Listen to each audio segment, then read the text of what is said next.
That's where I was going to introduce all the panelists, but that's okay. Hello, everybody. Welcome to Baltimore. Welcome to the Marvel Legacy panel. Let's hear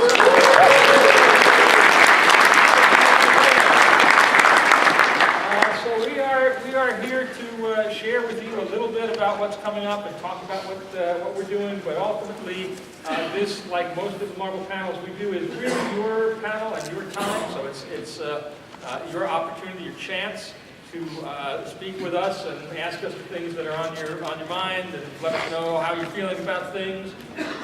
So at a certain point, we're going to open this up just to basic Q&A. But before we do that, to kind of kick us off here, Wednesday, we've been building up towards it for a lot of months, and Wednesday, finally, the big Marvel Legacy #1 one-shot is coming out. It is huge. It is 64 pages. Jason Aaron and primarily Asad Ribic and a bunch of other guest artists, sort of setting the stage for the Marvel Universe to come. And I brought with me on my very own iPad a copy of it ahead of time. So if somebody maybe would like to come up and read it now, ahead of time. Don't be shy. I respect that. You could use the stairs, but that works too. How are you? I'm Harry. Harry, nice to meet you. We're going to give this to you. We'll let you read it here. And afterwards you can say preferably nice things, but people out in the world of this fine book, and we will enjoy it. So just like it. Don't steal my pen. All right, so that's it. So Marvel Legacy, as we've been talking about, is kind of our movement to get back to the bedrock about what the Marvel Universe has been about, and maybe what people have been missing or looking for over the last couple of years. We're going to be going back, in most cases, to the classic legacy numbering of titles, just to make your filing systems more confusing.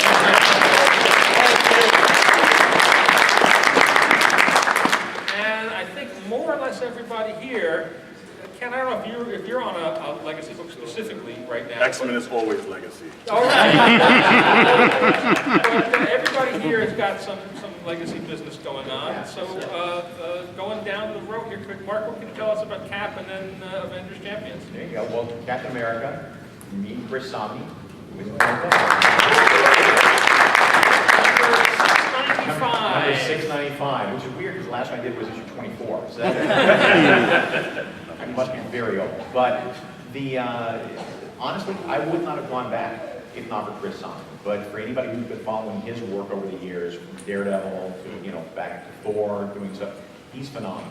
And I'm nervous, but this is my 4th bite of this apple, which nobody in comics gets. So I was nervous about going back, but when I work with Chris, dude, he's got it. He makes me look great. So awesome for him.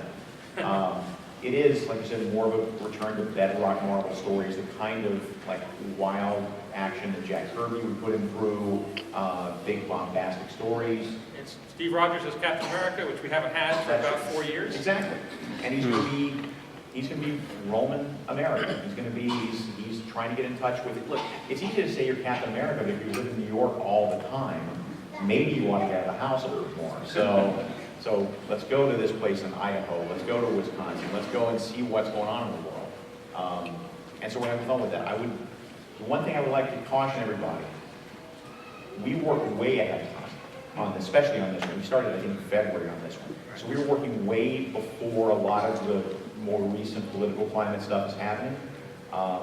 So I don't want you to open up the first issue and expect him to punch a Nazi on page 1. Now, there will be Nazis punched at some point.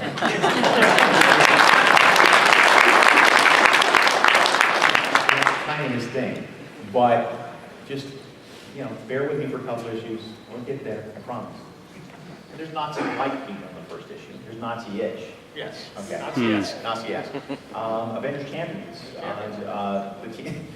The little team up that got big.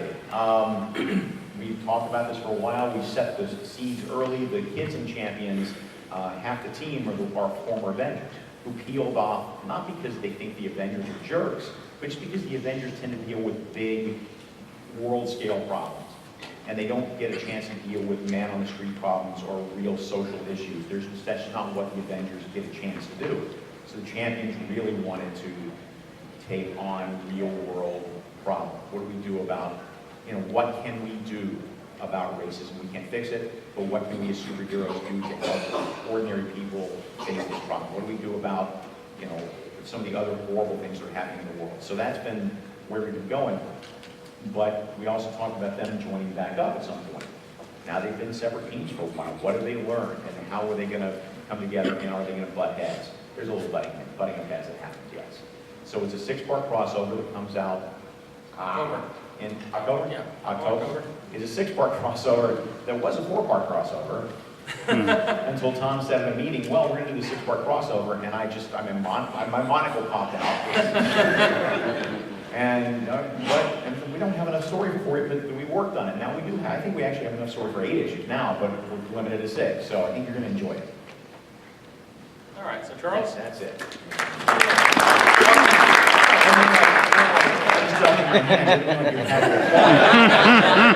Although, Right. Yeah. you sounded skeptical. A little bit. I think you're fishing, but whatever.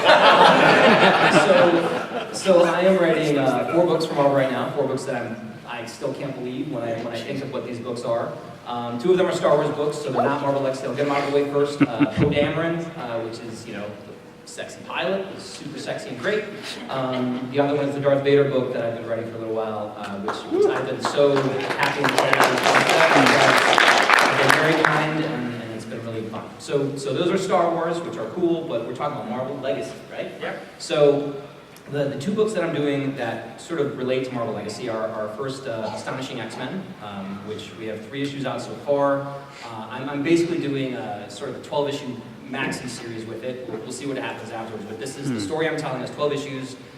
Each issue has a different artist, and all of them are phenomenal in different ways, which has been neat as a challenge for me as a writer to kind of write to each artist and still make the story feel consistent. But the basic plot of the book has a team of pretty rough and tumble X-Men. You've got Old Man Logan's in it, Psylocke, Bishop, who's fantastic. Gambit and Rogue are together in the next book for the first time in a while. Mystique is in it. But are they together? Well, I don't know. Just read it. So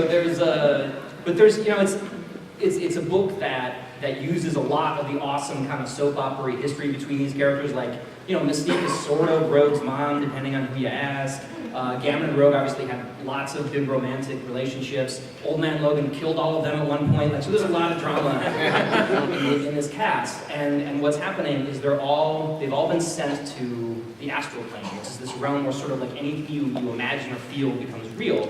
That is run by this really terrifying ex-villain named the Shadow King. And what we learn, I'm going to spoil something from the end of issue 1. If you haven't read it yet, it's your fault. Which is that the Shadow King has had in his astral prison the spirit of Charles Xavier since his death. So it turns out that the X-Men thought they were going into just defeat the Shadow King and save the day and whatever. And what it turns out is they actually are now pawns in this incredible psychic mental game between the spirit of Xavier and the Shadow King. And so the idea is that all of these bits of X history and relationships can become real again in the astral plane. And both Xavier and the Shadow King are almost using those things as weapons against each other and against the X-Men. So it's very cool.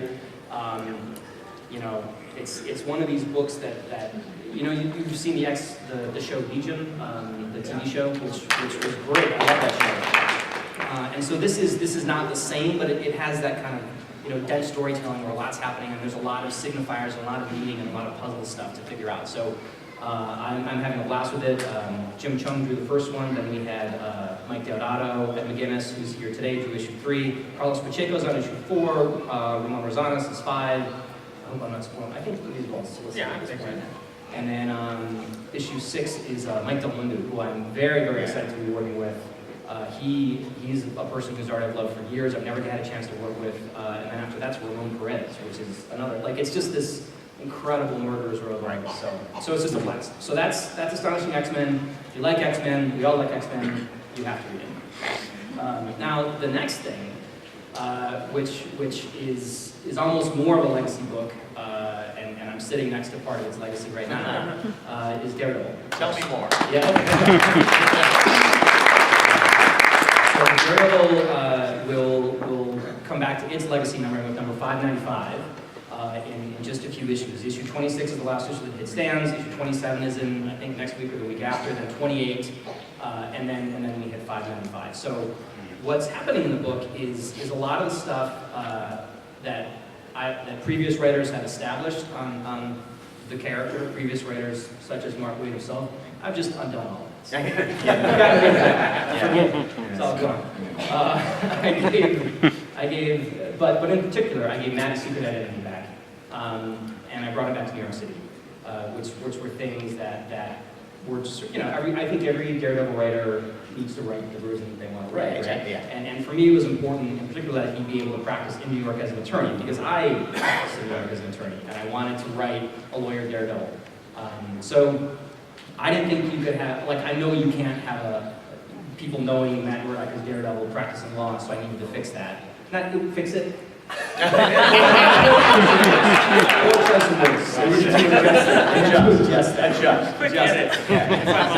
fix it in the trade.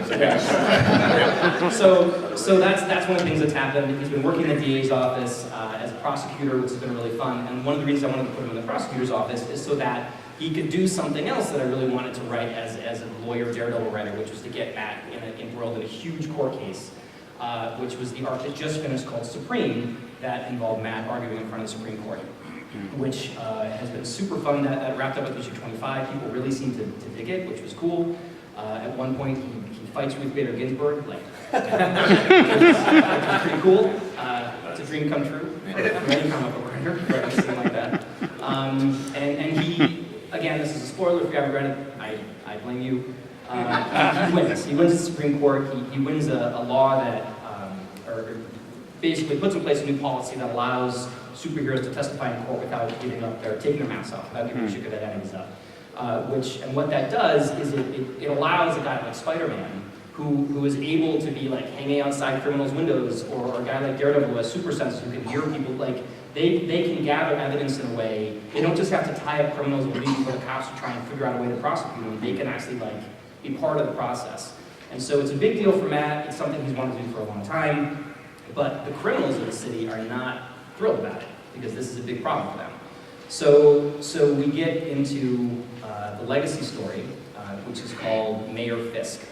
And Wilson Fisk is obviously the kingpin, and so he is going to be in control of the city in a way that he has never been before. And it's a level of Matt, who always has sort of felt like the city is his, like he's defending the city. This is everyone's on my side. I'm Daredevil. I'm a hero. Now the city is going to change because Fisk is able to sort of change people's opinions, I guess, about what's happening. So it's the sort of a big, huge story. We have Ron Garney's coming back to draw a lot of it leading into Daredevil 600. I think every Daredevil arc has its signature artist, and Ron Garney is certainly the one for mine, so I'm very excited that he's around, and it's awesome. So I hope you'll be checking it out. It's really cool.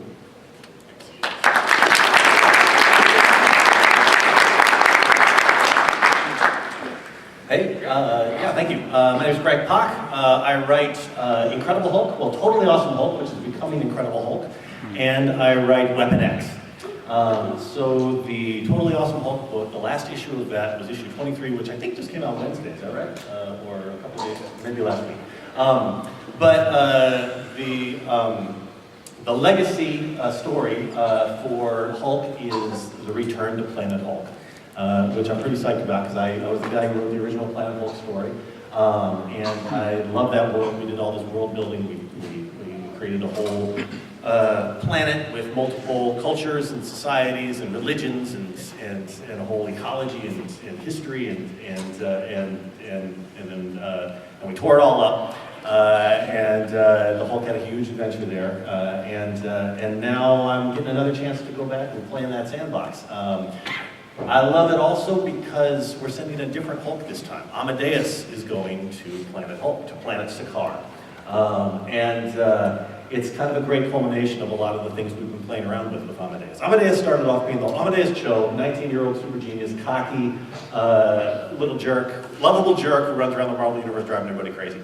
Heart's always in the right place, thinks he knows the best way to do everything, doesn't necessarily, despite his smarts. He took it upon himself to cure Bruce Banner at a moment of crisis a couple of years ago. And he took over the power of the Hulk himself because he figured he was going to be the best Hulk there ever was. He's going to show everybody what a hero the Hulk can be. He's always been the Hulk's #1 fan, now he's going to be the Hulk himself. So that's what he's been doing in the Totally Awesome Hulk book. He's been totally awesome. But we've hinted over the years that there's something else going on with Amadeus. That there might be, that this being the Hulk might be a little more difficult than he might presume. Amadeus assumed that since he's not a tortured soul like Banner, he doesn't have this darkness inside of him. But you know what? There is something in there. And particularly in the last arc, Amadeus has had trouble controlling the Dark Hulk inside of himself. In fact, spoiler alert, it's Charles's fault if you haven't heard this. But in the last issue of Totally Awesome Hulk, Amadeus brought together a bunch of friends to try to help him figure out what the heck is going on, including T'Challa, the Black Panther, to figure out what's going on with this Dark Hulk inside of him, trying to contain it. They came up with this amazing plan, and it didn't work. Amadeus nearly blew up the moon, and so he self-exiled himself. He sent himself up into a spacecraft, which has, out into space. And now he's gotten a signal from planet Sakaar. Amadeus is supposed to be just kind of like sitting up in his lab in his spaceship trying to figure out what's wrong with him, but what's wrong with this Hulk. But he can't resist a call from help, and he heads to Sakaar. And so now you've got a guy who's trying to control the raging monster inside of him, heading to the most dangerous planet around, where the people want that raging monster. That's why they're calling him. They thought they were going to get the Banner Hulk. They get Amadeus Hulk instead. And so the big question is whether Amadeus is going to be able to step up to do what they need to have done in order to help these people in dire straits on this savage barbarian planet. And if he does manage to do that, at what cost? Because that's exactly what he's trying not to do. So there's big high stakes on a personal level for Amadeus and for this whole storyline we've been doing. And then it's just this big wall-to-wall action, battle axes and blasters, fantasy sci-fi world that I love. The other fun thing, if you're a fan of Planet Hulk or if you've read the book, you've learned a lot about Imperia, which was the part of the planet where the Red King ruled. This kind of Roman-influenced, place where they had gladiators. That's where Hulk was a gladiator and everything. Throughout that storyline, the Red King periodically, people would talk about the war with Philia. So there's another continent that they've been in conflict with. This story actually takes place on that continent, on Philia. So you're going to get a kind of a slightly different flavor. And so if you dig that kind of world building, you're going to see that we're expanding the world a little bit and digging a little deeper.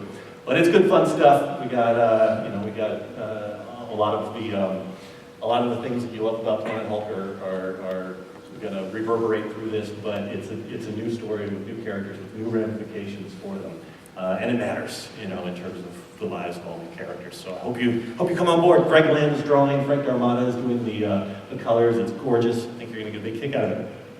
Then I'm doing Weapon X. And I don't remember and the first issue of the Return to Planet Hulk is Incredible Hulk 710, which I think comes out next month.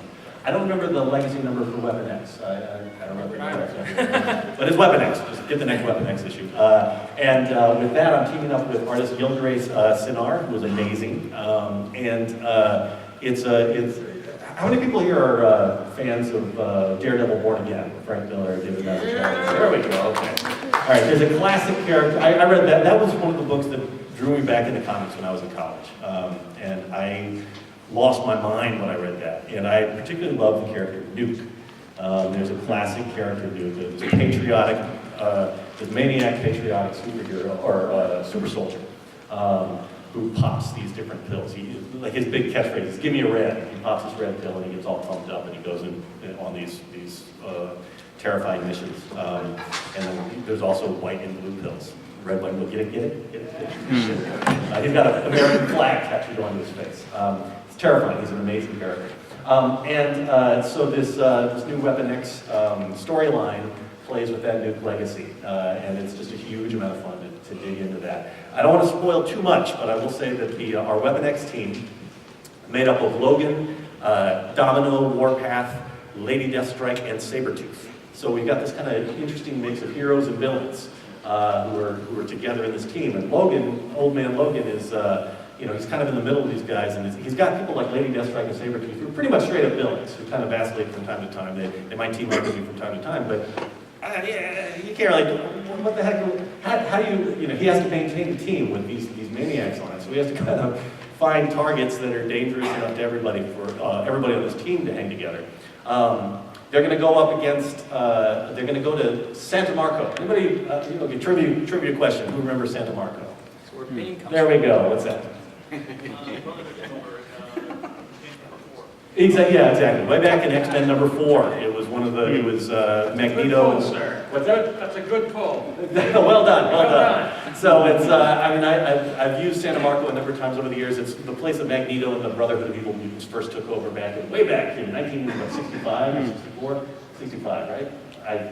We got the two trivia guys here. 64. 64. 64. And Magneto took it over way back when. It's a South American nation, and I used it in the War Machine and the Storm books over the years, and kind of reestablished it in the Marvel Universe. And it's a place where, from time to time, you have these anti-mutant pogroms and campaigns there, and that sentiment has percolated again. And so these heroes and villains of Weapon X are heading down to find out what's going on, and they come face to face with a bunch of crazy mercenaries with American flags tattooed on their faces. And I don't want to spoil too much, but with a bunch of red, white, and blue pills popping around, there may be more trouble down there than they may even realize. It may not just be these guys that they're facing first off. So it's a big fun story. Yildirim's amazing. He's one of these artists who can deliver that big action, but also get all that good meaty character stuff in every panel. It's beautiful. And I hope you guys jump on board.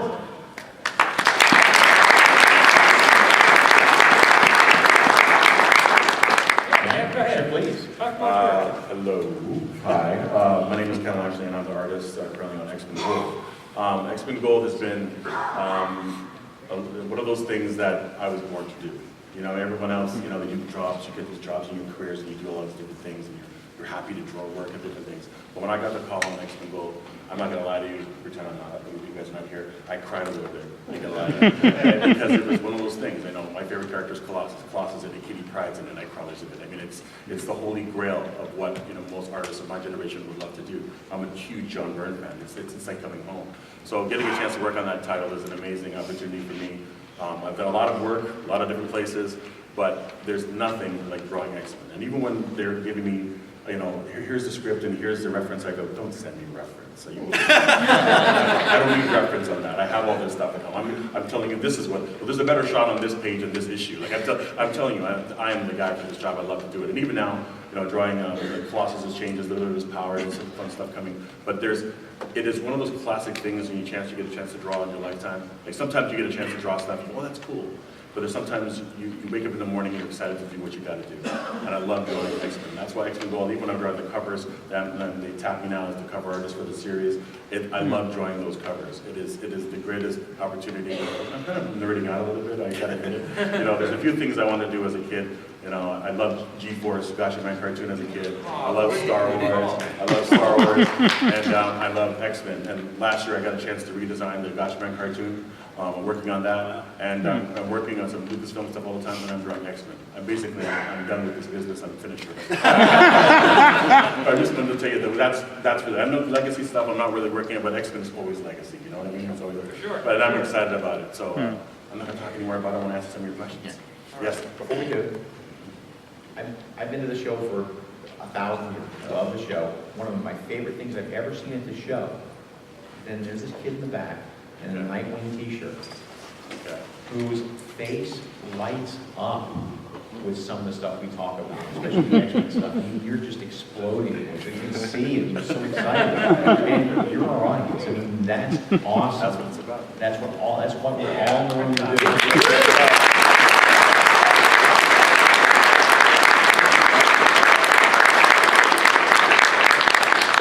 Called out, sorry. Yeah. Before we open up to you guys and hear what you want to hear about and answer your stuff, let's go back over to Harry. Harry, how was the book? Oh, okay. I love being put on the spot like this. You jumped up. I know you don't like attention, Mr. Progressive Bishop. I know that. Okay. Well, look, I got to tell a little bit of the truth. As a comic fan first, I did take a step off when Secret Empire came out because I'll be honest, I wasn't feeling it. It was just too much like what's going on out there. And I mean, it's not a problem with it because I do debate with a lot of people saying, well, hey, you know, politics shouldn't be in comics and comics should be about this, but comics have always been like a big reflection of the world that we live in. But I'll be honest, Secret Empire was just a little bit too real. So I stepped back for a bit. I said, you know what, I'm going to let this event play out. I'm going to let Marvel just, you know, do its thing, and then I'll see if I want to come back. And actually, two of the questions that I had, one which was about Jean Grey and Wakanda, were answered in this book. I'm not going to spoil anything for you. I'm going to say, if you've lapsed a bit from Marvel, even if you lapsed a lot from Marvel, you know, this might be a good jumping back on point because one of the things I did like, you know, there were a lot of characters that I've seen over the years that were either underutilized or not utilized that feature prominently in the book. You know, there's some things that, you know, that I totally forgot about. I was like, okay, well, that's easily explained. Like, okay, I understand why this character is doing this. I understand why this character is stepping back from this. This character has their own planet. Well, damn. So there's like enough world building going on, and that's one of the things I've always appreciated about Jason Aaron's writing is he does a lot of world building. It's like he throws the balls in the air, he starts juggling, and everything just kind of falls into place. So it's one of those things, if you really wanted to get back on, like I said, I think that's a good jumping on spot. Well, thank you very much.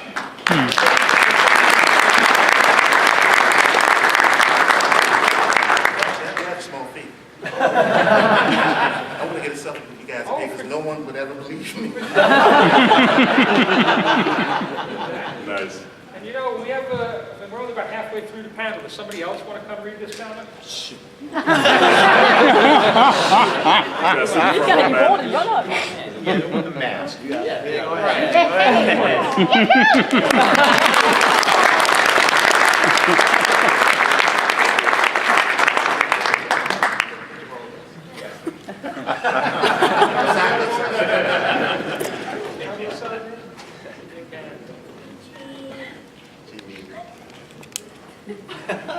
Thank you.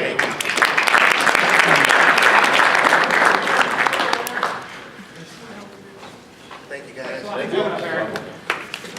All right. Let me set this before you. Actually, don't ask him his name. He's got a mask. He's got It's a... true. How you doing? Good. Are you enjoying the Baltimore show so far? See, there's a lot of people watching you now. It's a good thing you have the mask. Nobody will know who you are. Anyway, this is Marvel Legacy #1. That way. Sorry, God, it's way better than I am. And you can tell us what you think afterwards. And now the floor is kind of open to you guys and what you might want to see. I actually brought, and this is unfortunately because of what it is, I've got to be a little judicious about who we give it out to. But I brought this issue of Jessica Jones. It's, which, you know, that's fine, it's nice, it's a good comic. But Kristen Ritter signed this for me in the office, and I want to give this to somebody who's here. So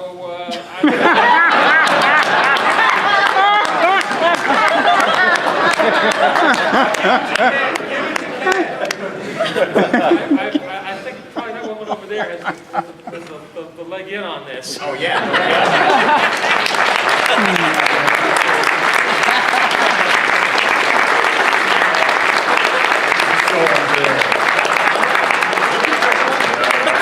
I didn't dress up, because I saw it there. Hi, I assume you're familiar with the character. All right, well here, let me give this to you. Thank you so much for coming out.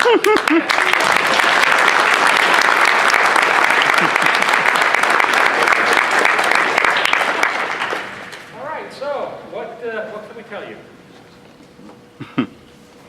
Paul? Baseball cap. Hey, my name's Chris. Chris. I don't want to come off pessimistic by any means. No. I like everything that you guys have been saying about Legacy. All right. I'll admit, I haven't bought anything new in probably 5 years. Okay. I was kind of turned off by a lot of the rebooting, the Secret Wars stuff. I always liked Marvel over DC because I always thought that DC did that too much. And then it seemed like you guys were going in that direction, and I love that stories continued going all the way back to, I mean, like you were referencing X-Men 4 back in 63 or 4. Right. And Four, anytime you have to sorry. You're kind of selling me right now.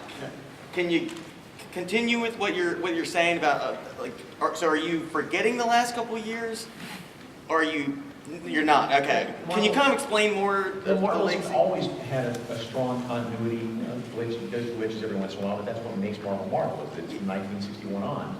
So you don't just reboot, you don't just decide that this entire reality of Marvel doesn't exist anymore. You tweak. Yeah. But I think I speak earlier here. I appreciate your honesty because Marvel is also about transparency with its fans, and we want to connect here. Without you guys, we're working an entire story. So what else can you do? Yeah, I mean, I guess the thing that I would say there is, and again, being pretty frank about it. You know, this going into Legacy. It's kind of the third act of the 3-act structure, which is to say, if you think back to, I'll say 10 years ago, when we started out doing New Avengers, and then we did House of M and Civil War, and then Secret Invasion and Dark Reign, all the way through Siege, and then Heroic Age. That, over the course of all of that, you kind of look back and go, oh, those were all individual stories, but there was a big kind of movement going on. And the same sort of thing has been being built pretty much since, I would say, AVX, around there, over the course of all the various things that we've been doing. We've certainly heard a lot of people talk about the fact that the Marvel Universe doesn't feel right to them anymore.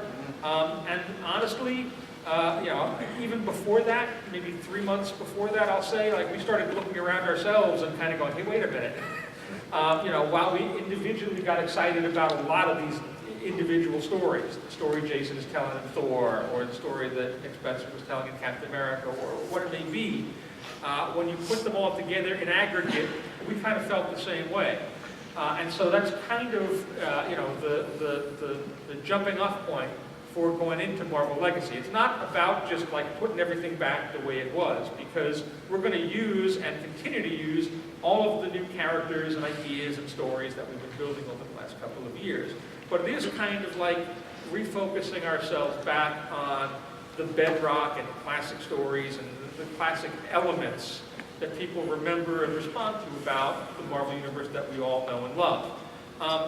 As you can see from us being up here, we're really just a bunch of goons doing the best we can every month. And sometimes...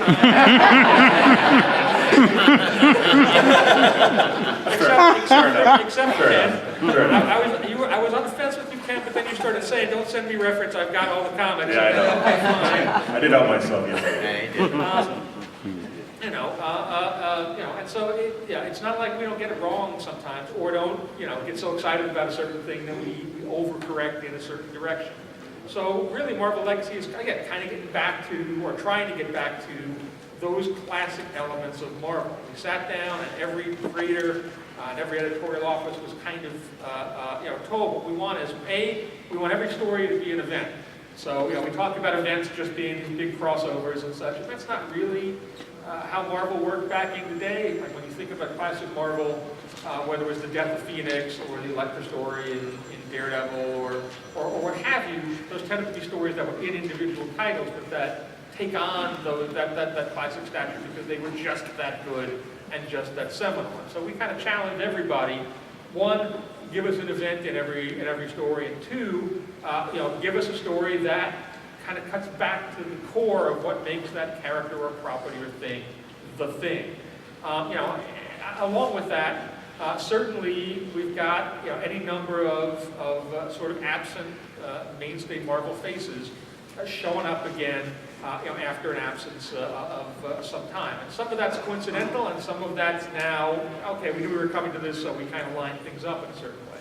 It's not like you're going to hit Legacy 1 next week and suddenly 40 guys you haven't seen in a while are going to come racing out, but hey, here we are, because it's all got to happen in the natural course of events. But certainly, I mean, we've made no secrets. Steve Rogers will be back as Captain America in Cap 695 in November. We've already started talking about Jean Grey coming back as Phoenix at the end of the year, and there's a bunch of other stuff like that that's being planned and being rolled out. So, beyond that, in terms of selling you, I assume you still keep your hand in on this stuff. You still go to the store every so often and whatnot. The Legacy 1 that my masked friend here is now reading, it's in stores on Wednesday. Okay. And it costs, I'm going to pretend I know, $6. It's $5.95. I would give you, sir, out of my own wallet, I would give you $6. Don't forget about the tax.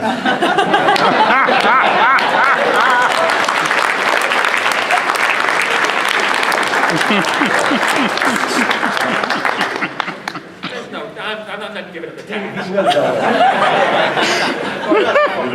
So, I'm giving it to you to go buy a copy of Legacy of One. I'm going to trust your word that you will do this, and then let me know what you think, good or bad. Hopefully good. Like Kevin, do you think he's going to get us $6 worth here, Kevin? Harry. You can see we're just a bunch of goons. I'm sorry, Harry. I want to meet you Here we go, guys. $6. All right. You sold it. All right.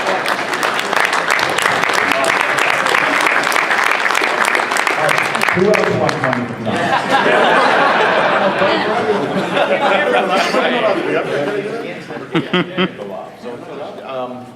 You, sir? Tom, keep your money. Thank you. Incidentally, not a question, but thank you, incidentally, for replying to a letter of mine. I wrote you a letter to Fantastic Four some time ago, and you replied directly to me. I didn't know editors ever did that. So. I try to do that when I have the time, which is not as much anymore. But you're welcome. Whatever you wrote or whatever you asked about, it must have been something that. Yeah, we can talk about it later. I have a question about. Did I call you by your right name when I responded? You did. It was by email. You replied to me. So the official handbook of the Marvel Universe, and we're talking about legacy and getting back to the bedrock. As a fan, I'm also a retailer. I sell your comics to people, and I tell them, it's like, hey, you need to read this to understand this, or this is what you should also read with this, et cetera, et cetera. The official handbook of the Marvel Universe, the way Mark Grunwald did it, where it was precise, not the ambiguous 1 to 10 scale, but Hulk can lift 100 tons, Hercules can lift 100 tons, et cetera, et cetera. Can we go back to that aspect of legacy, establishing what the characters are capable of doing so the casual fan understands at a glance that when Sam Alexander Nova is fighting the Abomination, just how much he's punching up to that? I think it's a reasonable point. I don't think we have a new handbook in any kind of planning stage. Because Wade could write it. But let me take that on board and let me see what we can do. All right, thank you. Way on the size. Yes. Actually, for you, Mark. Okay. So, what would you say the biggest difference between your cap is and Spencer's cap is that just finished up? Well, mine's not a Nazi person.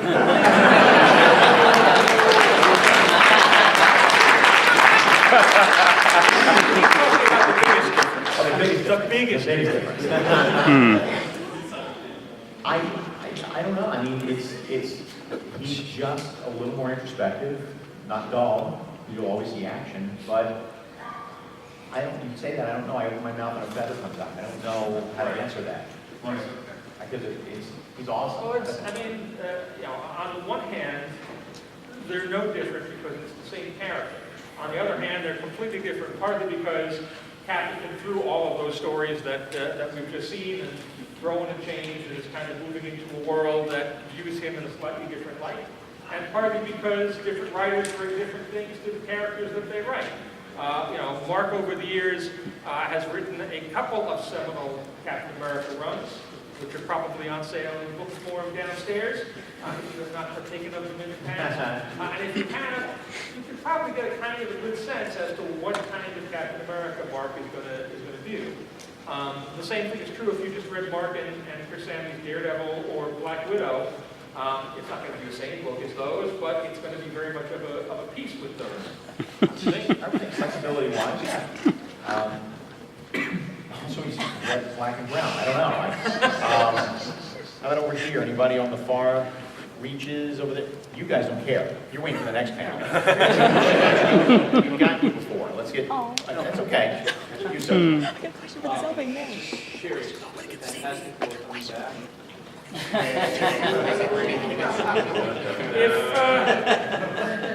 First of all, if the Fantastic Four were coming back, I probably wouldn't just tell you on this panel.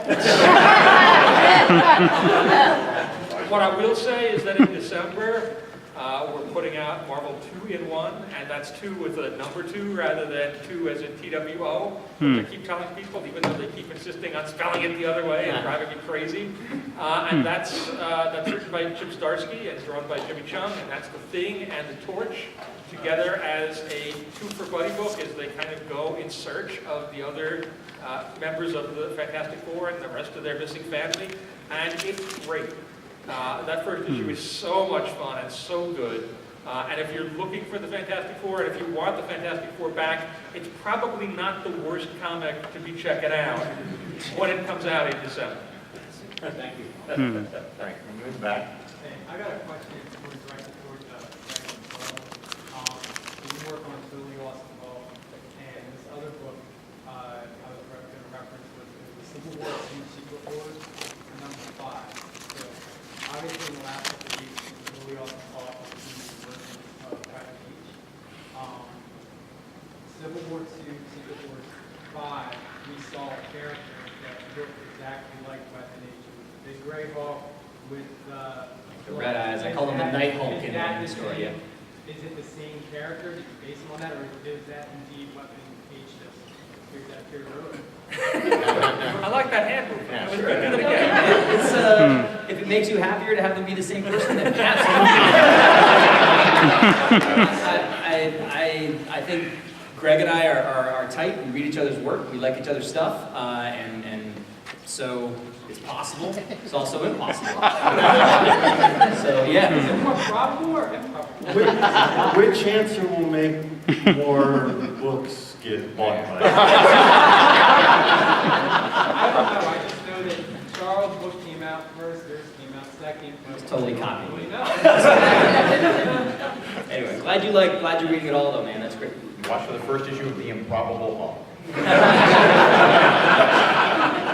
Question for Greg. Last I paid attention, Sakara got blown up, so is this going to be explained or will it be cloth? Yeah, so I forgot. there was one common misperception that at the end of Planet Hulk that the whole planet got blown up. Actually, it was just Crown City that got blown up at the end of Planet Hulk, and the rest of the planet was still there. We did blow up the planet later on, though. So in the Scar City. So what's going on?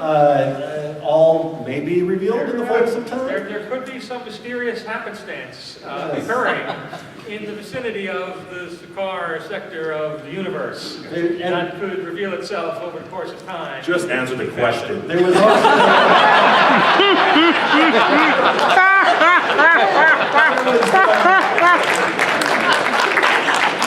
There's also a major world-altering event called Secret Wars, I believe, that happened recently that opens a lot of doors. And there was a very large planet-sized door that I noticed. And so, yes.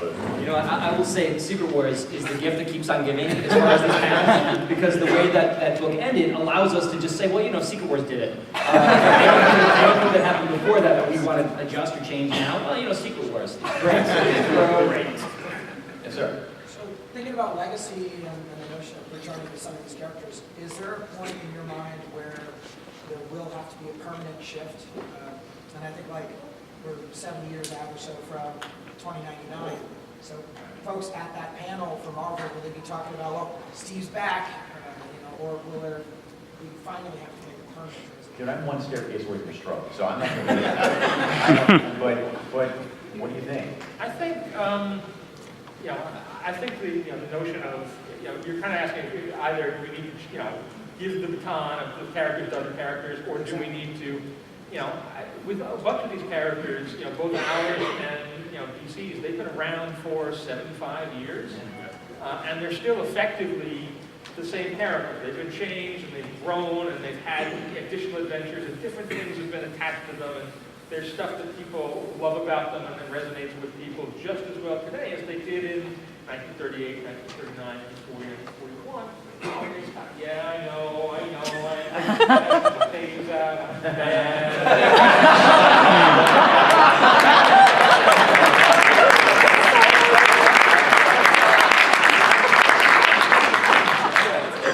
I took the page as you wear a mask, and we both have hang on for a second. You know, I think that as long as that continues to be the case, and as long as we can tell stories with whomever, Peter Parker, Steve Rogers, Tony Stark, anybody, you know, these characters are going to live much longer than I am, in some way, shape, or form.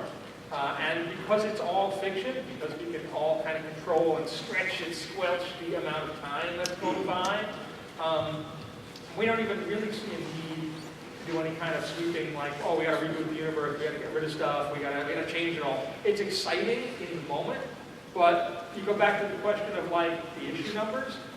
Once you break it, it's broken forever. You can't unbreak it. And so even though we're going back to like the original numbering, it's still so confusing. We're going to have to run in each of the books. Here's the chart showing us how we got to the number that you've got. And if you're just, you know, either filing your comics or walking the floor trying to find back issues or whatnot, it's still crazy. You know, like there's only so much fixing you can do because at some point in 1990, whatever, the decision was made, oh, new number one, start again, heroes are born, let's go. And so, at least from my point of view, I wouldn't go to that in anything less than an in case of emergency break glass sort of situation. And I guess the one example I think that is a good one is old Bruce Wayne in Batman Beyond, where he's transitioned to a totally different. Oh, sure. He's still a great character. I think that's great, and I think that there have been similar things that have happened in Marvel, whether it's the old X-Men giving way to the new X-Men, whether it's, you know, there being enough room for Peter Parker Spider-Man and Miles Morales Spider-Man, pick your thing. But that all comes down to people connecting with the new characters and the young characters as well as they do with the older characters. And it doesn't necessarily mean that, oh, now we have a Miles Morales Spider-Man, we can retire Peter Parker, or we can move him, you know, to Schenectady, and he can start a farm, and do whatever. Because the stuff that people love about that character still exists as well. Is there a time? Yeah, there are certainly stories in which you can do all that stuff. And we've played with those, and we'll continue to, I'm sure, in the future, as pretty much everybody else. But I don't know that there's a specific time in which you don't have to have it be, you know, Tony Stark or Steve Rogers or Bruce Banner. Movies have a different problem. Their actors are all going to die eventually. Anyway, let me turn through my now disappointed. So I gave you most of the comic, but I didn't give you all of it. Not bad. Has it soured you on us forever? Has it soured you on us forever? Or you hate us from this point on? How was the book any good? Yeah, I liked it. You want to read the rest of it? Yeah. It will be out on Wednesday, and I unfortunately gave the other dude my $6. Like you see a few people that you don't think you would see in this. Like a certain person gets a explain it, and then two certain people are narrating. It's pretty cool.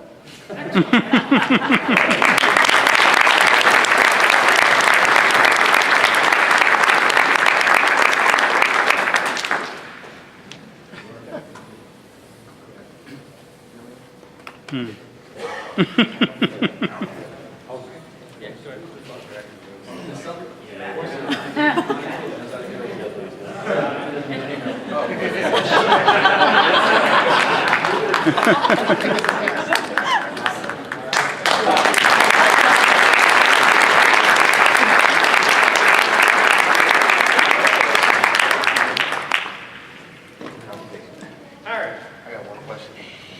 You all seen Black Cosplayer, right? Yeah. When are we going to get Bishop back in the comics? Bishop's an astonishing X-Men. Thank you. He's awesome. You just make Charles very sad. 3 months ago. Time travel. Yeah. Now, there you go. He's really good at it too. In first week of August, I went on vacation, had the first issues of X-Men Gold and X-Men Blue, and then a few weeks later, Astonishing comes out. They're awesome. Thank you so much. That's great. Those guys did a lot of hard work, including Ken, Yeah. on making that launch a big deal. So we're glad you're liking it. Noticing the books and between the books and the movies. When Marvel is Mad at Fox or whatever, when they do the X-Men, the story starts getting a little worse. Is it going on where if you can't get the characters back, you're not writing them? I haven't seen Fantastic Four in like 10 years. Well, first of all, it hasn't been that long. It may seem like it, but it hasn't been that long. But I mean, it didn't happen until the film came up, you know, where they argued about Fantastic Four. The honest truth is, all of that stuff is way overblown online by people who sort of vaguely, barely know what they're talking about. You know, we do the stories that we do, and you know, people can believe it or not believe it, however they want to take it. You know, the Fantastic Four are not around right now in the same way that after Avengers Disassembled and all of those stories, Thor wasn't around for a while. And part of that is, and I say this with no malice because I edited Fantastic Four longer than any other human being, but the FF as a title, as a series, was tough to get people to care about in 2014. It was just hard. It was seen as you know, an old-fashioned book. It was seen as kind of passé, or it was cool, or as modern, or whatever the heck it was, as a lot of other titles. And as soon as we stopped doing it, suddenly everyone was like, wait a minute, you took away my tasty thing. Where's my thing?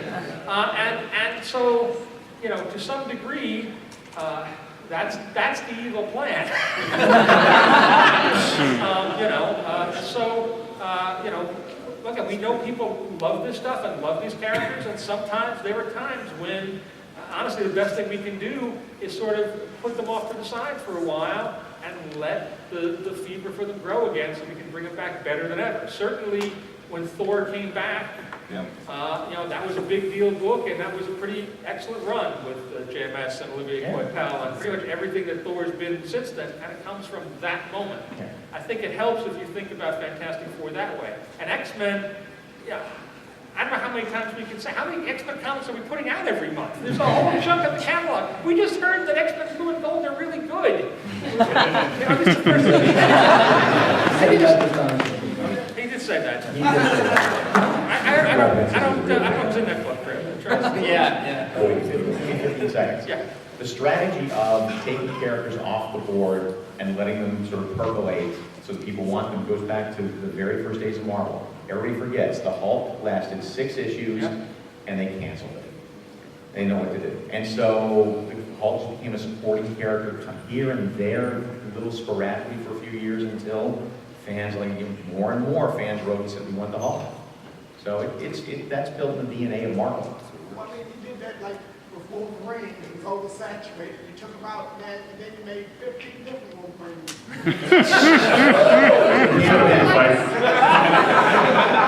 Somebody was oversaturated. It looked like it's 50 more of them. You know, something like that. Yeah. couple of really short, sorry, it's moderating. No, go, go. Let's have a quick question. Yeah, what do you got?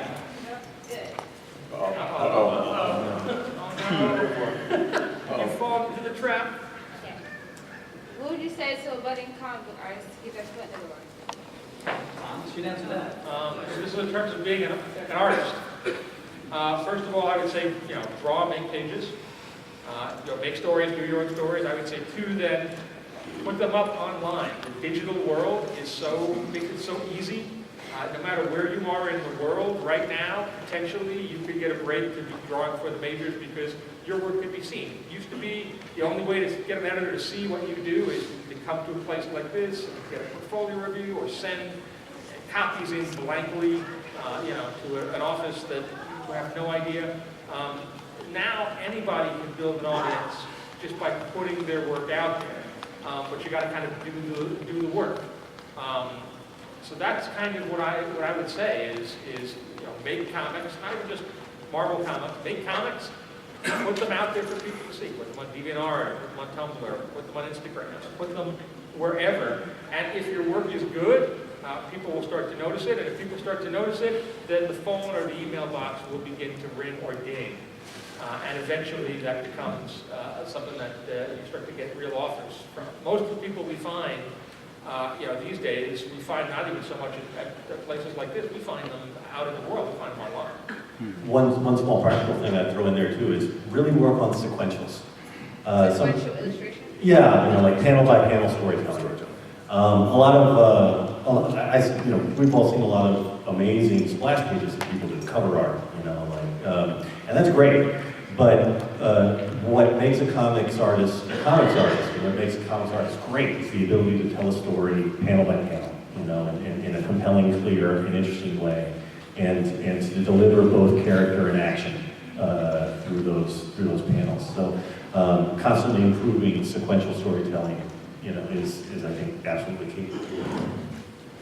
We got time, I think, maybe for one more, and there's a guy way over there. Is your question quick enough? I don't know if it is, but We'll try.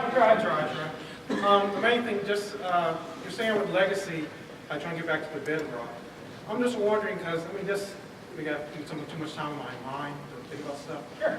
But I just remember back in the '80s when I read comic books. One thing that was very different than now is how a lot of the characters tend to intermingle with each other. Even though they all live in New York, but it was like occasionally they might guest star, but then eventually we started doing the events, and then everybody started mingling, and it was cool at first, but now it seems like there's event to event to event. So I was going to ask you, but not sure if you even know, after Legacy, when's going to be the next event? Because sometimes, like the one guy was saying, that kind of where, he didn't play comic books with Marvel for 5 years because he was kind of burned by just the repetitiveness.